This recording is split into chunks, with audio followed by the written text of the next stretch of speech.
James Gopp has been struggling with lower back pain. He, like many people, overused their lower back during everyday movements and underused the strong and durable hip joint positioned just below. In order to help reconnect his brain with this crucial joint for healthy movement, I show him a mobilization drill for each of the 3 planes of motion.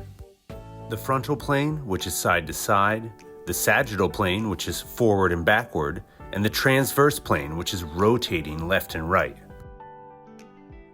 Then we go through the specifics of how to bend forward without using the back.